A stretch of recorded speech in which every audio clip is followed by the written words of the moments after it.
What if I told you there was an NBA player who literally could not throw a normal pass? No-look lasers, behind-the-back dimes that left defenders frozen in place, and that insane elbow pass that nobody on earth has ever been able to copy. Ladies and gentlemen, meet Jason White Chocolate Williams, one of the greatest pure passers the NBA has ever seen. His YouTube highlights? Straight dopamine. But here's the craziest part. This dude wasn't just some flashy sideshow. He was a basketball genius from a trailer on a high school campus in a tiny West Virginia town of just 1,000 people. And he ended up winning an NBA championship. So how did a small-town kid become a global sensation? Why did he deliberately make every single pass way harder than it had to be?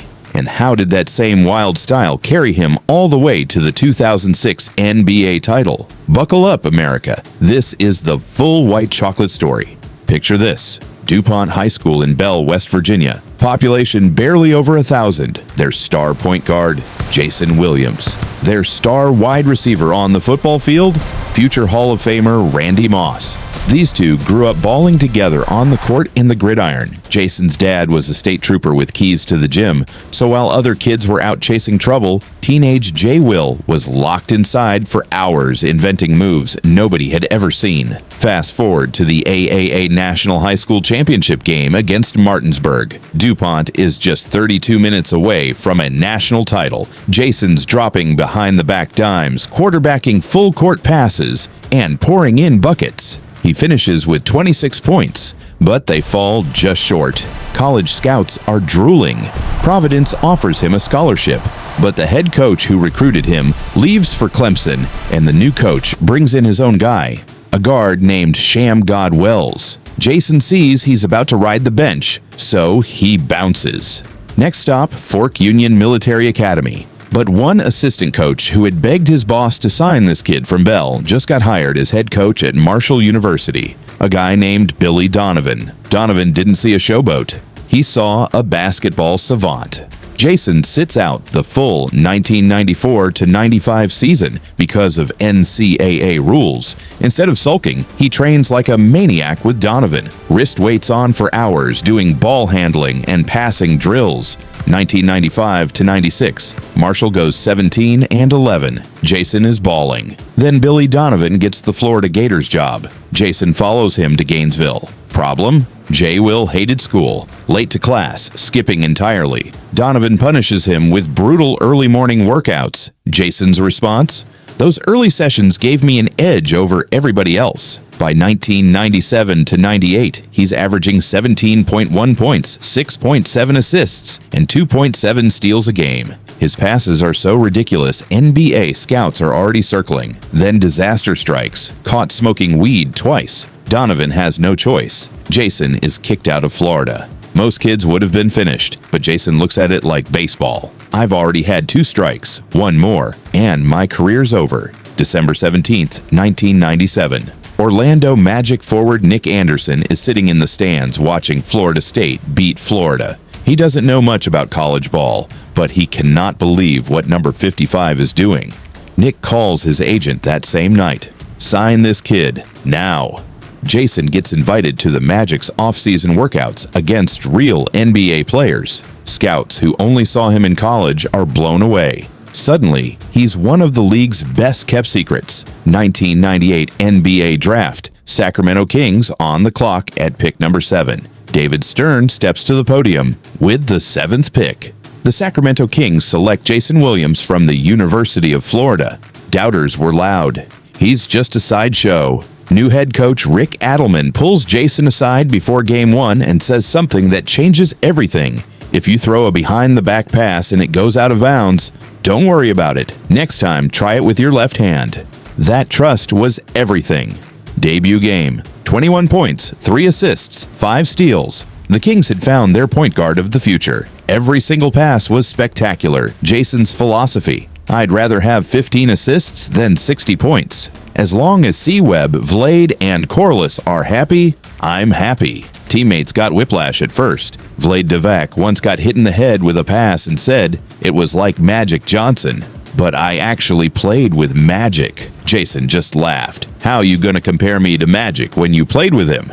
Then the Kings trade for Chris Webber. The two become best friends. Both loved staying home with their wives, hated the spotlight, and had a ridiculous work ethic. White Chocolate starts crossing up Gary Payton, dropping 18 assist games. A Sacramento marketing guy gives him the nickname White Chocolate, and it sticks forever. Rookie year, 12.8 points, 6 assists. Almost wins Rookie of the Year. Playoffs, first round against the Utah Jazz. Down big in Game 2, Jason throws a ridiculous behind-the-back dime and drains fading threes. Kings stale Game 2. Game 3, he throws the greatest pass of his young career. No-look bullet to Corliss Williamson for a wide-open layup.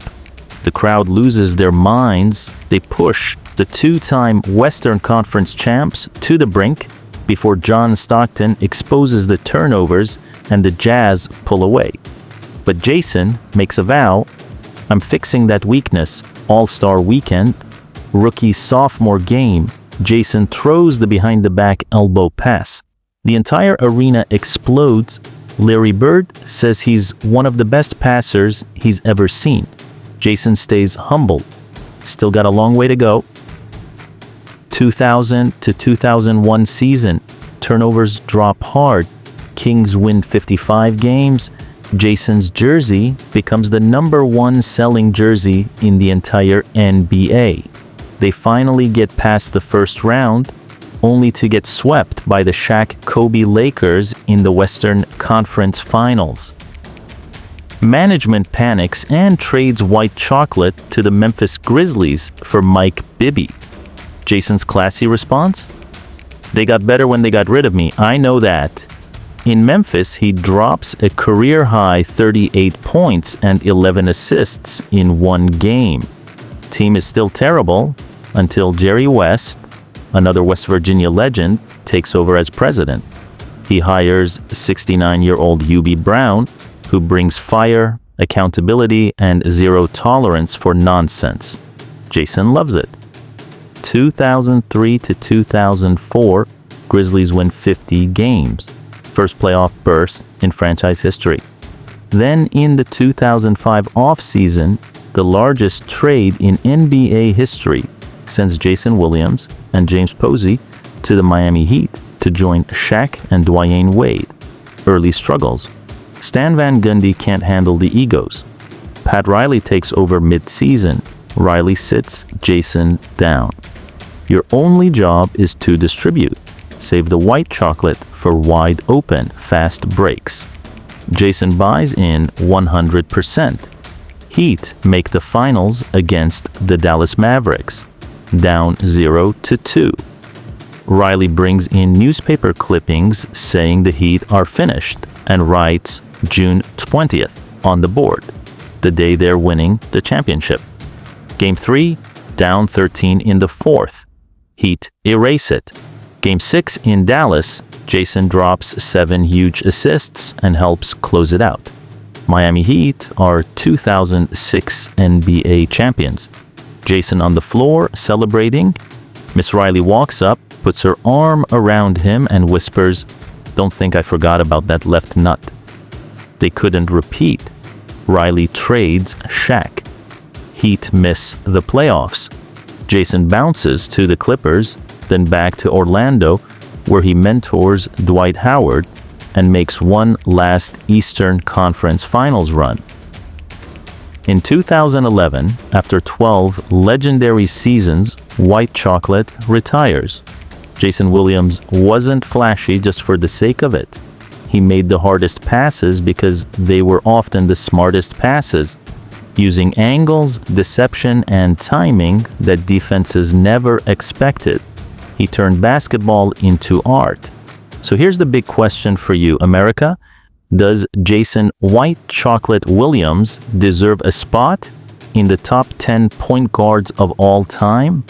Drop your answer in the comments, yes or no, and tell me why. I read every single one. If you loved this story, smash that like button, subscribe, and turn on notifications. Next up, we're telling the wild story of the only player who ever made it to the NBA straight from pro street ball the guy Jason replaced in Orlando, Rafer Alston. You don't want to miss it. Until next time, stay saucy. White chocolate out.